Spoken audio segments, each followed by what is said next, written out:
Magandang umaga po mga kapatid, mga kaibigan. Good morning Mindanao, Philippines.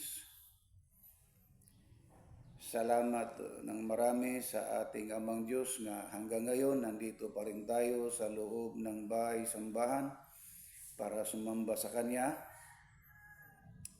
at siya po'y ating papurihan. Mga kaibigan, mga kapatid, darating ang araw na matutuyo ang tubig, nagsisimula na dahil po sa matinding init. At ito'y noong ipagamit pa po ang Biblia, nabasa ko na po ito, na ito ang malapit na ang araw talaga ng paghuhukom. At darating din ang panahon na mawawala talaga ang kuryente, mawawala ang internet sa buong mundo.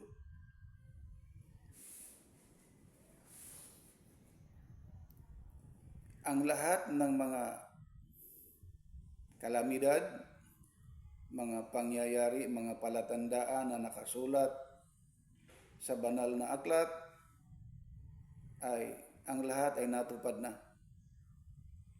Itong malaking digmaan sa buong mundo ay nagsisimula na.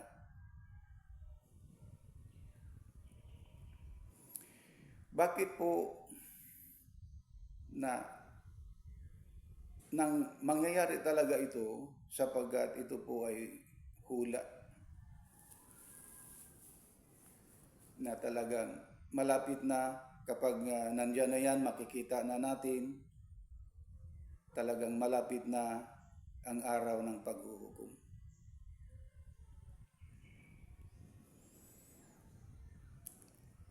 Ngayong buwan na ito ay narehistro ang Holy Quadrilogy at sa buwang ito ay magdadaos tayo ng anniversary. Noong pagrehistro ng Holy Quadrilogy, January 12, 2022 yata.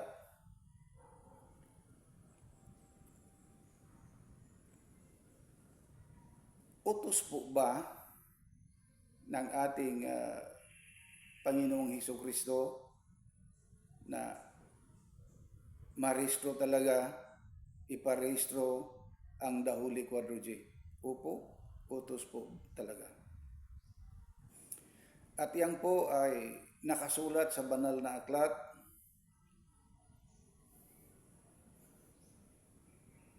Noong sa wala pa marehistro ang Holy Quadrilogy, ang ginawang instrumento ay isang binatilyo na manggagamot. Ang pangalan niya ay Janjan Gerson Madilo.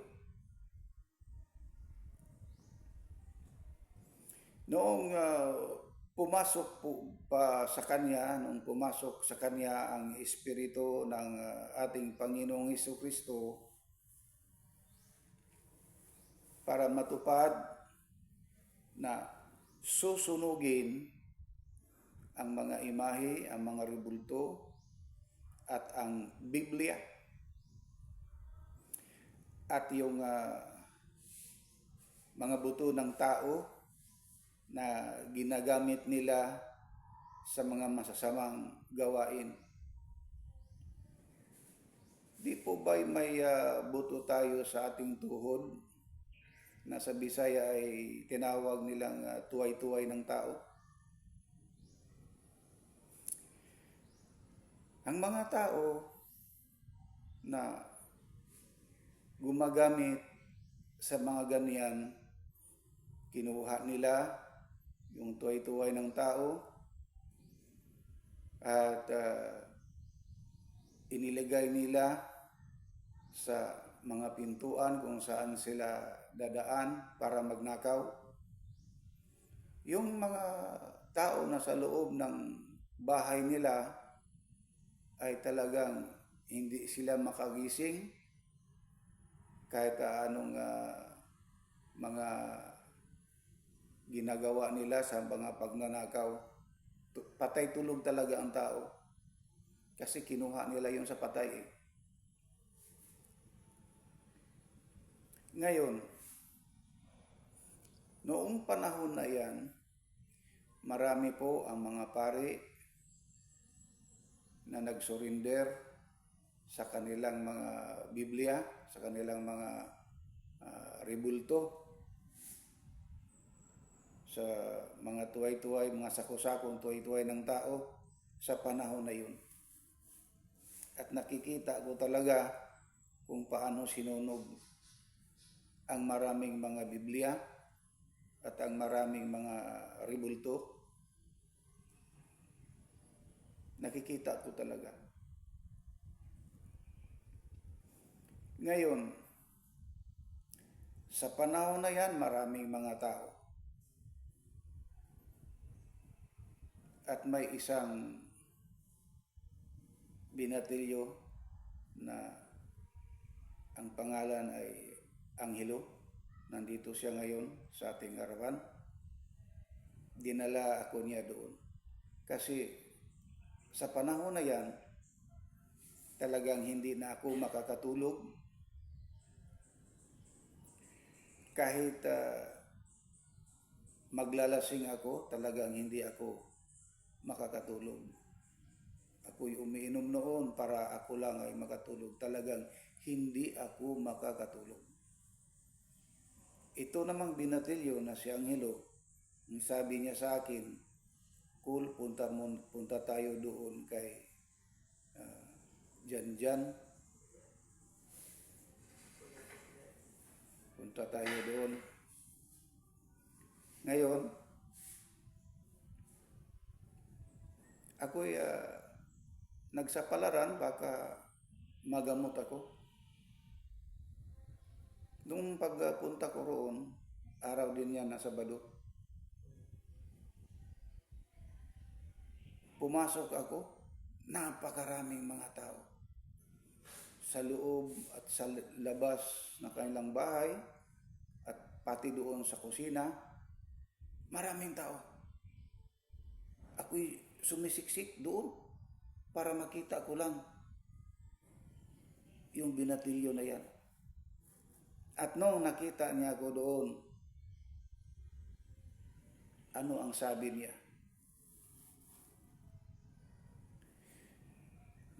Mabuti nandito na kayo, matagal ko na kayong hinihintay.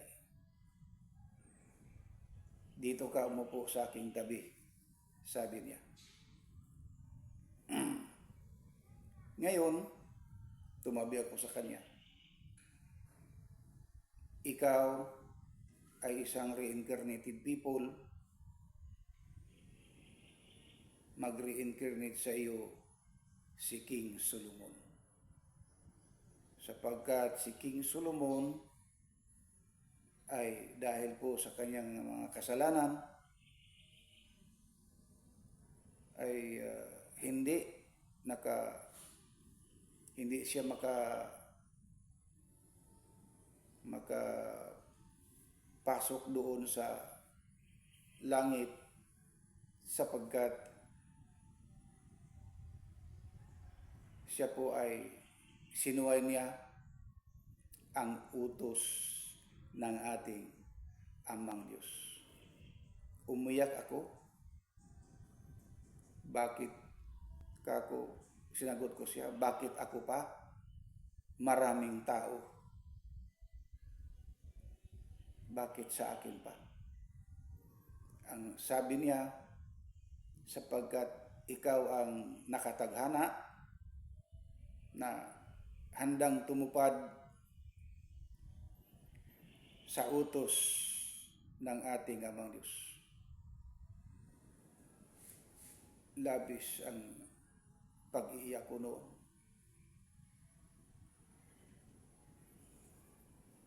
Kako bakit ako pa, marami akong mga kasalanan na nagawa noon.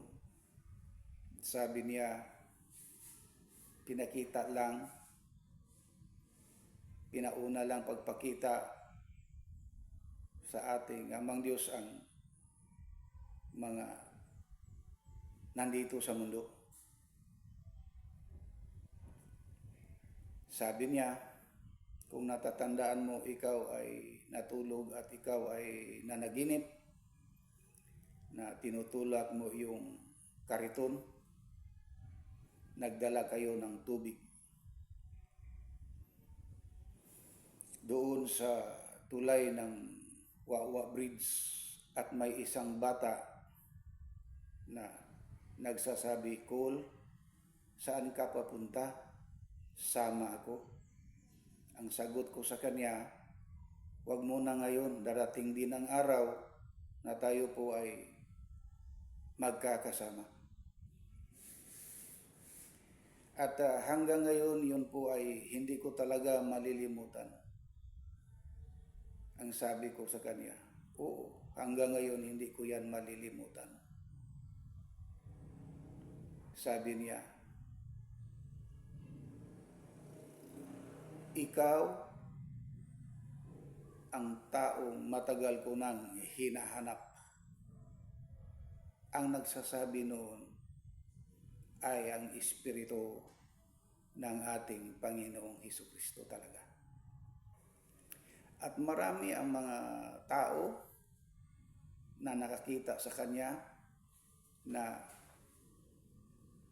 may mga butas ang Kanyang mga kamay, may mga butas ang Kanyang mga paa, palatandaan, yun ay mga butas sa mga pako nung ipinako ang ating Panginoong Hesukristo doon sa krus. Ngayon, ang mga maraming mga tao nung panahon na yan ay talagang sumunod sa Kanya. Yung iba ay hindi na sumamba sa Katoliko, hindi na sumamba sa Protestante, hindi na sumamba sa Pilipinista, hindi na sumamba sa kanilang mga reliyon. Noong siya po, kung natandaan po natin na ang ating Panginoong Hesukristo pinako sa krus, namatay siya sa edad na 33. Noong panahon na yan, nagkagulo na ang mga tao kasi iba-iba na ang mga sinasabi niya, iba-iba na ang kaniyang pagmumukha. Kung minsan siya po ay nagpapatawag na God the Father, gusto sa mga tao, ang mga tao naman ay sumunod, nagtawag din sa kanya ng Ama, God the Father. Nung siya po ay nag-birthday sa edad ng 34, ang sabi niya, hindi ako 34, 33 pa rin ako. Diyan na po nag-umpisa ang mga tao, sigalisa na. Umalis sila at bumalik ang mga tao sa kanilang mga reliyon.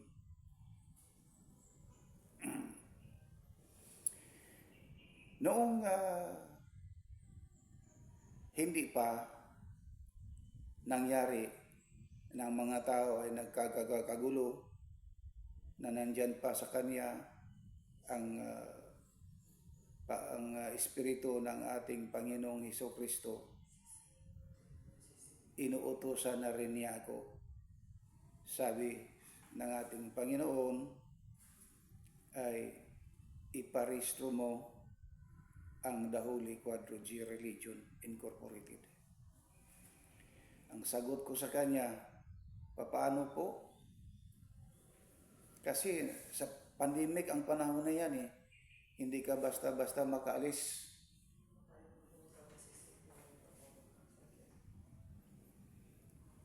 Ngayon, ang sabi niya sa akin, huwag kang mag-alala kasi ang taong uutusan mo ay sasamahan siya ng banal na espiritu kasi malayo yung Cagayan de Oro City, wala dito sa Butuan City. At totoo ang lahat ng mga sinasabi niya. Narehistro ang The Holy Quadro G Religion Incorporated. Hindi nakita, hindi siya hinanapan ng vaccination card, hindi po. Noong hindi pa po nagkahiwalay-hiwalay ang mga tao, iba't iba na ang kanyang mga sinasabi. Wala na pala sa kanya ang espiritu ng ating Panginoong Hesukristo. Pero siya ay gusto pa rin niya, siya daw ay, kasi ang mga tao nung naniniwala sa kanya, sumusunod sa kanya. Kahit ako, parang wala lang sa akin.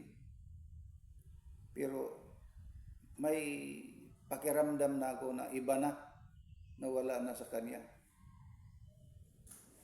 ang espiritu ng ating Panginoong Hesukristo.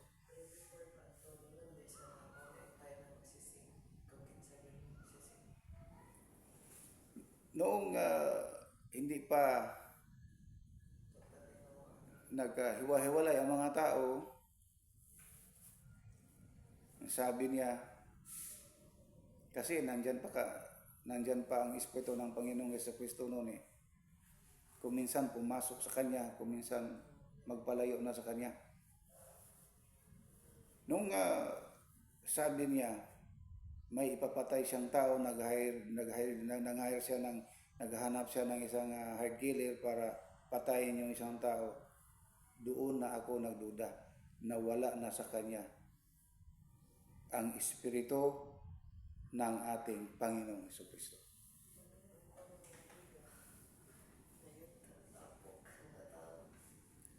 At sa panahon na yon, ang sabi niya, magsihanda kayo mga tao, sinabihan niya mga tao. Kasi pupunta tayo sa Malacanang, susunugin ko ang mga, kasi yung mga sinusunod ng mga batas sa Malacanang kay mga kautusan pa ng mga pari. Sabi niya sa akin at sabi niya sa mga tao. Ang ginawa naman ng mga tao ay sumunod sa kanya. Naghakot sila ng kanilang mga gamit. Kahit yung iba, sinaka na lang ng kariton ang mga gamit nila para sumunod sa kanya. Para doon na raw sa Malacanang tayo tumira, sabi niya. Ngayon,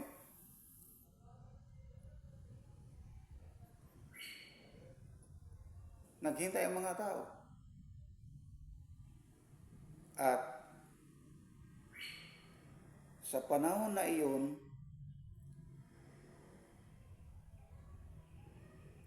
marami ang mga nakaputing van, sasakyan ng mga van, sasakyan. At nakita ko talaga itong sa personal, itong tao na ito na nandito sa aking kanan, na siya po ay napakatanda na. pero ang kanyang mukha ay parang binatilyo pa. Yung buhok niya mahaba at puting-puti na, at siya, si Jan Gerson Madilo,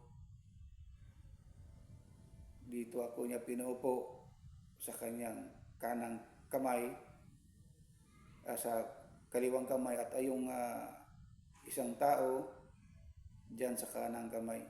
At sabi niya, kasi Latin kasi ang mga wika nila, mga salita nila, hindi ko maiintindihan. Ang akin lang maiintindihan, sabi niya, nandito si King Solomon. King Solomon ito. At imango siya, sabi niya, oh, ito si King Solomon. Mula noon,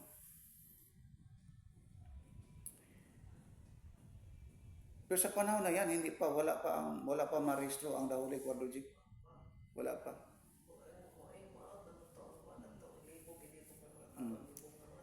Ang mga tao noon ay natulala na sila kung ano talaga ang totoo, alin ang tama, kung alin ang mali. Kasi nagsasabi na siya ng mga kamalian noon. Tulala na ang mga tao. Ngayon, mula noon, talagang sinunod ko ang utos na iparehistro ang Dahuli Quadrogy. Nagkahiwalay-hiwalay pa yun. Ang mga tao nagkahiwalay-hiwalay na. Ngayon, siya mismo, si Jan Gerson Madilo, sinisiraan ako niya sa mga tao. Ako daw ay, kasi nanggagamot rin ako nung una eh. Hanggang ngayon nanggagamot pa rin ako. Sabi niya, huwag kayong maniwala sapagkat ang taong ito ay maniwasay. Ang ibig sabihin, kung magpagamot siya ang mga tao sa akin, ay papatayin ko raw. At talagang narehistro ang Dahuli Quadrogy. At dito, sa bahay-sambahan na ito, nakakatulog ako, nakaidlip ako dito sa upuan. At yung anghel na sinabihan niya ako, hoy, gising, hindi mo ba alam na wala na sa kanya ang espiritu ng Panginoong Hesukristo? Doon ako nakagising. Ngayon, ano kasi, kapag mayroon talagang magsasabi sa akin, mula pa nung una, nang hindi pa ako tumupad, wala pa itong Holy Quadrogy, may maririnig talaga ako na tinig. Kung may mga tao nga gustong pumatay sa akin, sasabihan talaga ako, huwag kang pumunta doon, papatayin ka nila. Magpapagamot sa inyo, dadalhin ka sa bundok, sa bukid. Kapag magamot mo na sila, papatayin ka nila. Kinakabahan ako. Totoo talaga, may magsasabi sa akin at may maririnig talaga ako, lalo na ngayon na ako ay tumutupad na. Mula noong nagkahiwa-hiwalay na ang mga tao, sila ay bumalik na sa kanilang mga relihiyon. Doon din na kinukulam na niya ako. ang lahat ng mga kasamaan nandyan na sa Kanya. Kasi ang kakambal niya ay ang diablo na tinatawag na Lucifer. At marami ang mga pastor, mga pari na inuutosan niya, papatayin daw nila ako talaga. Ang sagot ko naman, sinong makahadlang sa akin na ang aking kasama ay ang amang Diyos nasa sa langit. Gusto nila akong sirain para na ako ay hindi makatupad sa aking tungkulin. Ano po ba ang tungkulin na binigay sa akin? Ang pagsabi ng katotohanan, ang pagsiwalat sa mga mali nga mga relihiyon. Ang mga maling mga relihiyon, alam na natin. Lalo na ngayon, kaibigan, kapatid, tandaan po ninyo, darating ang araw na wala nang sumamba sa sambahan ng mga Katoliko. At darating din ang araw, lalo na dito sa Pilipinas, na mawawala na talaga ang Katoliko. Doon sa ibang bansa, marami ang mga sambahan doon nila na wala ng taong sumasamba. Parang haunted house na ang kanilang mga sambahan. Kasi ang mga ginagawa ng mga pare ay sila ay nangluluko sa mga kapwa nila mga membro at sa mga panggagahasa. At alam po natin yun po ay binalita at makikita natin sa mundo ng social media. Maraming mga pari na hanggang ngayon ay na-wanted na kay sila nanggagahasa sa mga minor de edad na nasa pangangalaga ng mga madre.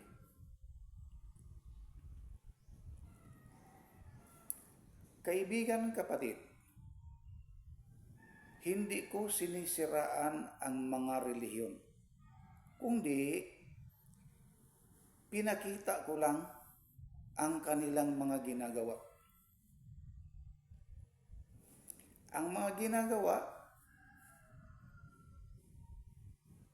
yung mga pastor, ganun din. May mga pastor na pinapatay ang nobyo ng kanilang membro kasi gusto ng pastor na maganda kasi itong membro niya ay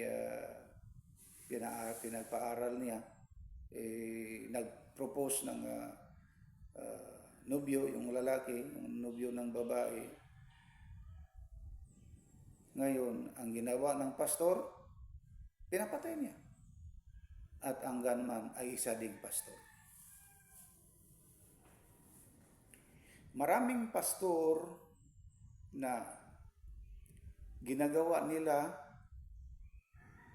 ang mga masasamang gawain, ginagamit nila ang 10%, ang mga abuloy ng mga membro para sa kanilang sariling kagustuhan.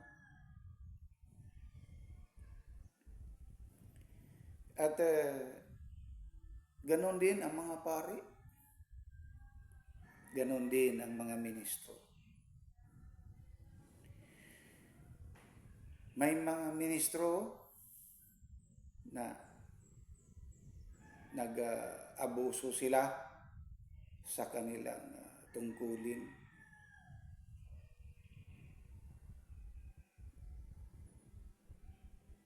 Ganon din doon sa ibang bansa, may isang ministro sa harapan, doon sa harapan sa sambahan nila, sa pagsamba, siya po ay nagsasabi na siya ay magbitiw sa kanyang tungkulin bilang ministro dahil hindi na daw niya makaya ang sobrang korupsyon sa Iglesia ni Cristo. Hindi na raw niya kaya ang sobrang korupsyon. Kasi nakita niya na kapag kumakain sila doon sa mga restaurant ay bungga talaga sila.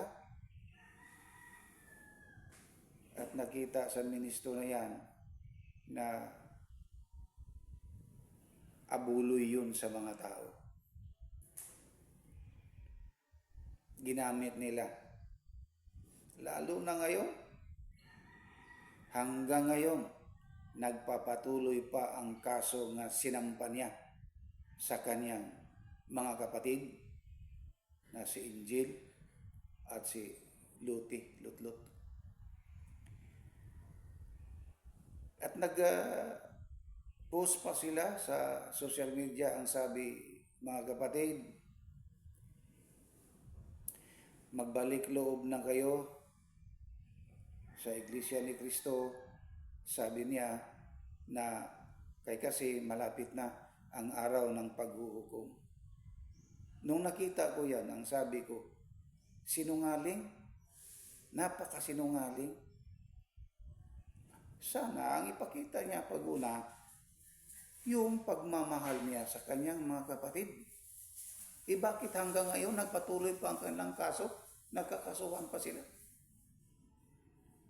Sino po ba ang ama ng taong sinungaling? Ay, nakasulat talaga yun sa banal na aklat. Na ang ama ng sinungaling, ang diablo na si Lucifer. Yung nga sa unang mga post ko na silang lahat na mga sinungaling ay tiyak na hindi maliligtas talaga. Hindi talaga maliligtas ang mga taong sinungaling. Yung mga taong gumagawa ng mga kasamaan, hindi talaga maliligtas sila. Pero kung magbago sila, iwasan na nila yung mga pagsisinungaling, yung mga pagpanungayaw, yung mga pagmumura, magbagong buhay na sila, bahala na ang Diyos at makikita talaga sa Diyos ang mga ginagawa ng tao. Kaya nga, patuloy ako sa mga pagsasabi na mayroon talagang iisang Diyos at may iisang tagapamagitan mula sa Diyos at sa tao na ang pangalan niya ay si Jesucristo. Yun talaga, kaibigan ng kapatid. Bakit po ba na kinukulang ako ng maraming mga pare, mga taong mga masasamang mga ginagawa? Dahil ako lang talaga ang nagsasabi sa mga katotohanan. Mga katotohanan na mababasa sa Biblia noong ipagamit pa po ang Biblia. At itong nakasulat sa Daniel ay naging totoo. At ang nakasulat sa sinasabi ng propetang si Isaias ay naging totoo. Nandito na ngayon ang The Holy Quadrilogy, Religion Incorporated,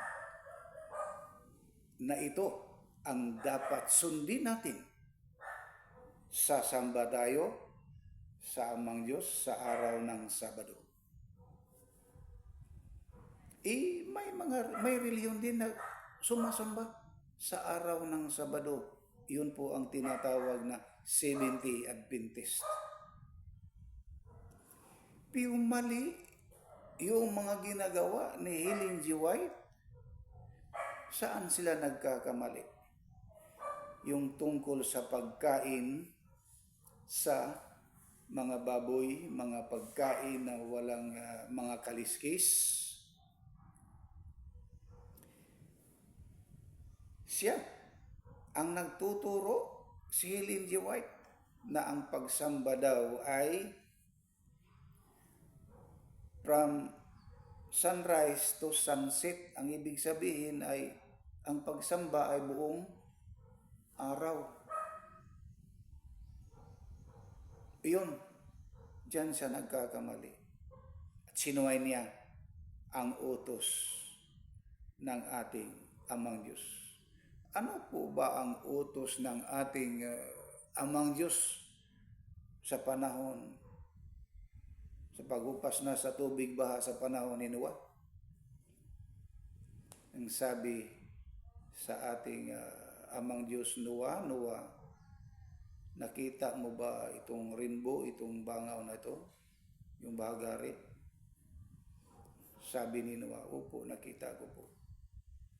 Ito ang palatandaan na hindi ko na huhukuman ng tubig baha ang sanlibutan, kundi huhukuman ko na ang taang sanlibutan sa pamamagitan ng apoy. Ang ibig sabihin ay susunugin talaga ang sanlibutan. Sabi pa ng Amang Diyos, ang lahat ng mga hayop na gumagapang sa ibabaw ng lupa ay lininisan ko na at pwede nang ipakain, huwag lamang sa dugo, sapagkat ang dugo ay nagsisimbolo sa buhay ng buhay. Totoo naman. Makakain mo ba yung hayop, yung kambing, yung kalabaw, yung baka, kung buhay pa? Hindi ah. At ang Panginoong Hesukristo, nagbuhis siya ng buhay. Nagpaula siya ng dugo. Pinako siya sa krus. Yun ang nagsuway sa sugo, sa utos ng ating Amang Diyos na hindi ipakain ang dugo. Anong sagot ng mga pare? Kain lang ah. Di ba? Kain lang. At anong sabi ni Ellen G. White? Huwag kayong kumain ng baboy at huwag kayong kumain ng mga isda na mga walang kaliskis. Bakit sila kumakain ng kambing? Bakit sila kumakain ng baka, kalabaw, na wala ng mga kaliskis? Ang sabi nila, biakman daw ang kuko. Kasinungalingan. Tandaan natin, kaibigan, kapatid, sino ang ama ng mga sinungaling? Ang diablo na si Lucifer. At iyan ngayon ang nagdikta sa lahat ng mga barangan sa buong mundo na ang presidente nila ay si Janjan Gerson Madilo. Mga kaibigan, kapatid, kayo po na nasa malayo, sumunod lang po kayo sa akin. Sumunod kayo na ang araw ng Sabado ay araw ng pagsamba, pero hindi isang oras lang ang pinakataas, hindi buong maghapon. Mali yung mga ginagawa ni Ellen G. White na ang pagsamba daw ay from sunrise to sunset. Hanggang dito na lamang po, tumayo po tayong lahat at tayo po'y manalangin sa ating Amang Diyos.